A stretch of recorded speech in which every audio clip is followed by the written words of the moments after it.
What's good, my good people? What's good? What's good? What's good? What's good? You know what it is. Real Talk Radio with your host G. Out here doing the things, doing the things, doing the things. Welcome to this episode of Soul Awakening Sunday. I hope you guys have had a blessed week, a productive week filled with the many and abundant blessings of the universe and the streets. And I hope you guys tune in, stay tuned rather, should I say. Hope you guys stay tuned and enjoy this episode of Soul Awakening Sunday. So basically, I've titled this episode Man Lacks Wisdom. And basically, this title is derived from a verse in Psalm 40, and it goes, "In his riches, man lacks wisdom. He is like the beasts that are destroyed." So obviously in our day-to-day lives, as human beings, we are naturally foolish creatures, and I think this is evident through some of the decisions that we make in life, unfortunately. And again, I guess we can relate it to human nature that, as humans, it is in our nature to be foolish or to lack wisdom. But surely I truly believe there is a way that we can elevate ourselves through wisdom to become less foolish human beings. Not to say that we'll completely become perfect and void of imperfections and foolishness. No, not to say that. But I think we'll put ourselves in a better position to make better decisions in our lives. And again, I think our spiritual growth and development lies in our ability and capability to continuously work towards making better and less foolish decisions in our lives. So obviously when I kind of derive meaning from a verse or from a passage in the Bible, I like to kind of categorize or kind of section different aspects of it and kind of derive meaning from each, and then kind of put it together into a greater meaning. Sometimes, not all the times. It depends on the verse or the passage itself and how easily I've been able to derive meaning from it in my own life. So obviously here it is, "In his riches man lacks wisdom. He is like the beasts that are destroyed." So obviously the first question that I ask myself is like, okay, in his riches. Obviously the first or initial line of thought is you have to be materially or materialistically rich in order for this verse to apply to you. But I feel like there's certain factors in our society or in our lifestyle as human beings that we've developed over time that kind of hinder us, I would like to believe, from actually growing spiritually, because the focus is so much on the material things of this world that we kind of forget to nourish ourselves spiritually. And it's not even a judgment on people who refuse to connect to a higher power. It really isn't. But I think through observation,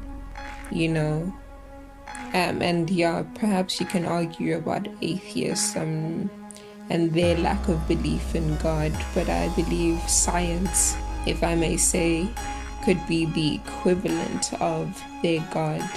I know it sounds ridiculous or sounds a bit controversial, but again, I'm probably going to say a lot of controversial things. But again, I believe that everything in this world is open to interpretation as long as we derive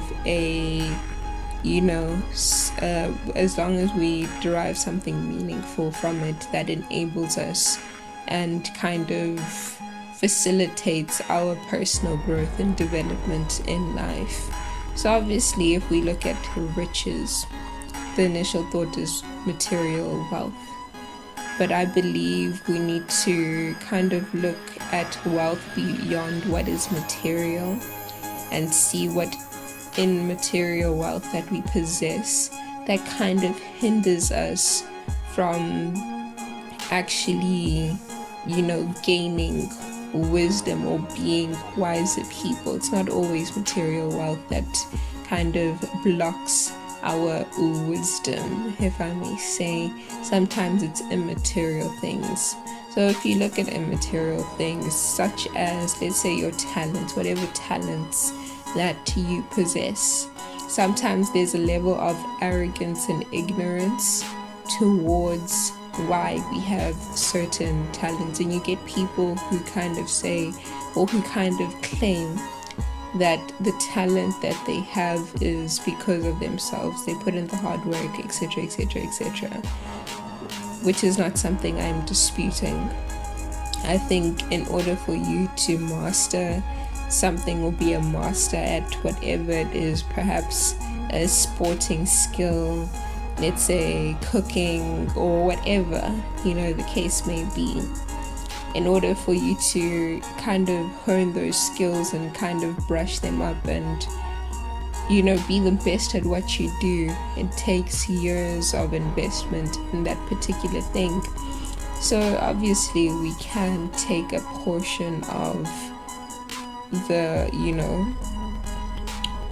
what's the word I'm looking for? Obviously we can take a portion of credit for how far we've come and developed ourselves in a particular skill or whatever talent it is that we possess. We honestly can, but we kind of forget that there were other people along the way that helped facilitate and helped us kind of grow and develop that skill or that talent a little bit more than what it used to be at any point in time. So I feel like that arrogance and that ignorance towards the fact that there were other factors other than ourselves that were involved in ensuring or facilitating our growth and development in a particular aspect of our lives is what makes us lack wisdom in those riches that we possess. So for instance, if you are extremely intelligent, like let's say book smart, intelligent, straight A's, the works, and you feel that you're getting straight A's because of your own capabilities and abilities, yet forgetting that you had teachers along the way who kind of taught you and guided you and kind of, facilitated your intellectual growth, yet you want to take all the credit for, I'm the smartest human being because I did A, B, C, D, yet you're forgetting there were other factors. I feel like from that point on, in your wealth, in that particular aspect of your life, you begin to lack wisdom. So I believe our lack of wisdom comes from the fact that we hold ourselves high and mighty above all else. And obviously we kind of need to ask ourselves, what is wisdom? And the Holy Bible has different interpretations or different meanings or different, descriptions of what wisdom is. So obviously I think one description that kind of stands out the most for me is the fact that the fear of God is the beginning of wisdom. And as we know, fear of God doesn't necessarily mean we have to be scared of this God or scared of this higher power that exists in our life. No, not at all.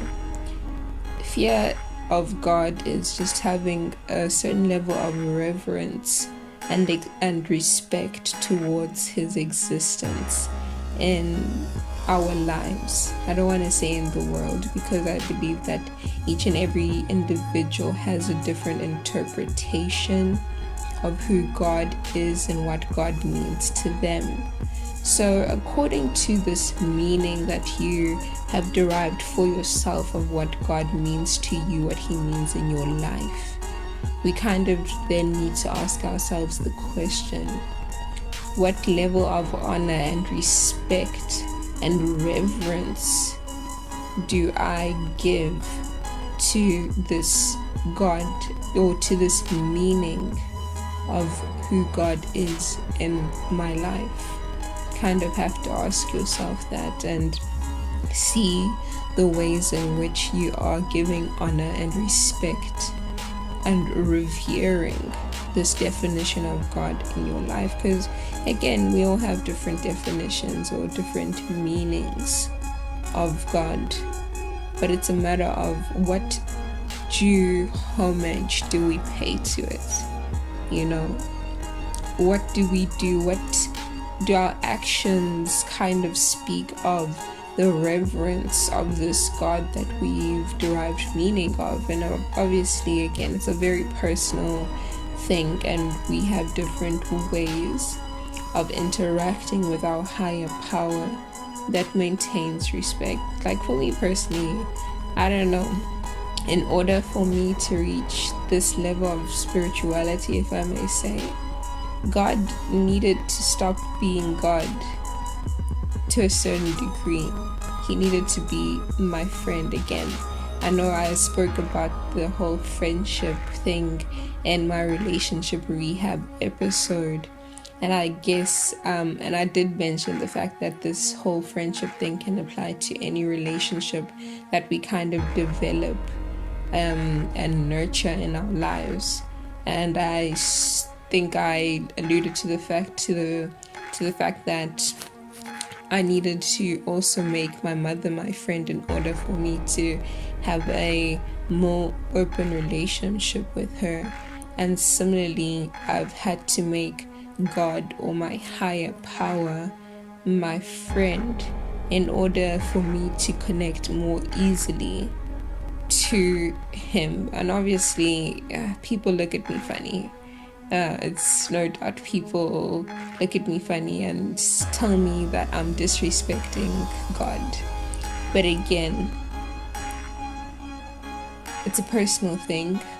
No one should be judging the other person for how they choose to interact with their higher power.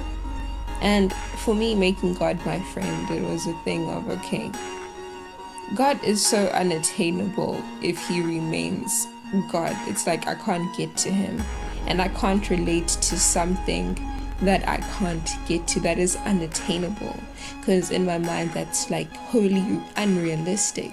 It's just like if I have to try and aspire to be more like this higher power and just exude this divinity within me, I literally need to just take him off his throne and tell him, yo, listen, yeah, you're my friend now, and we're going to grow together in this friendship. And that's what I did. I was just like, yo, G, listen, it's lit out on these streets, you know what I'm saying? And yeah, I just need you to be my friend and walk with me on this journey of spirituality. And that's what I did. And I think that's kind of made my journey a whole lot easier than it would have been if he remained this supreme God, So that's what I did. And again, you just need to find ways that kind of facilitate your growth. And just because God became my friend, or just because I put him at a level of he was my friend and not God, as in, high almighty God, doesn't mean I lost respect or the meaning of who he was in my life lost its value. That is not the case. Just because you make God your friend doesn't mean you lose respect for him. I believe in the world, we have a very high level of respect for our friends. Yes, we might, play around, joke around here and there, but that doesn't mean we've lost respect for them. Doesn't mean that's opened the doors for us to disrespect our friends. We still have to respect our friends and the boundaries that they have within that friendship, because obviously friendship is a thing of comfortability. If I disrespect you or cross a boundary, that makes you uncomfortable, and kind of puts strain on the friendship and the closeness of that friendship. So again, just because I made God my friend doesn't mean that now I was out here disrespecting him or whatever the case may be. Yes, I still remained human, a human being who sins and who falters. I'm not claiming perfection. But again, it was easier for me to interact with that higher power and kind of just, God was just a little bit more attainable. And I was like, you know what, I can relate to you now. Let me do your will, or parts thereof. So again, we need to just see what meaning that has for us. And based on that meaning, is it a meaning that we can willingly revere or hold in high esteem? And then from there, that's when we actually, I feel like, develop a certain level of wisdom that enables us to make better decisions in our lives. Because without wisdom, if we hold high and almighty our own ways, at the end of the day, we will face some sort of damnation that kind of hinders our spiritual growth, and that's not something that we want. We want to be elevated spiritually so we can attain the next life or whatever our beliefs are. So yeah, I hope you guys have been inspired to elevate yourselves spiritually through gaining wisdom, and this wisdom can be wrought, if I may say, through our respect, the honor, and the reverence that we give to this higher power, to this higher source of gifts and blessings in our lives. And again, this doesn't mean we should lack wealth, whether material or immaterial. It just means that we shouldn't hold that in higher esteem than we hold the meaning and importance of this image of God in our own lives. So I hope you guys have been enlightened a bit through what I have said this beautiful Sunday. And I hope you guys derive meaning of riches, or rather identify in your lives the riches that kind of deter you from receiving wisdom. Kind of identify, okay, in what areas of my life that I am rich in have I been arrogant and ignorant to the fact that, it wasn't just through me. What aspects of our lives do we kind of take full credit for and kind of forget that there were other factors and other people involved in actually kind of just, refining who we are until this point. And once we've identified those things that we kind of just take full credit for and are blinded to the fact that, it wasn't only through me, but through the blessings of the universe. Once we kind of identify those things, we find a way of moving forward in terms of growing in wisdom, because it is our lack of wisdom that kind of makes us to make foolish mistakes. But again, the beauty of life is that it always presents itself with opportunities for us to redeem ourselves, if I may say.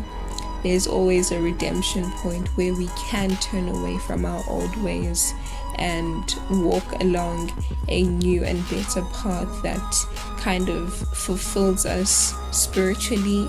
And I believe that our spiritual fulfillment is what enables us to be satisfied about the material things that we possess in life. And yeah, I just wish you guys a blessed Sunday. Like I said, I hope you guys have been enlightened to some extent, and I hope I've provided a point of reflection for you guys. And I hope you guys continue growing on your spiritual journeys.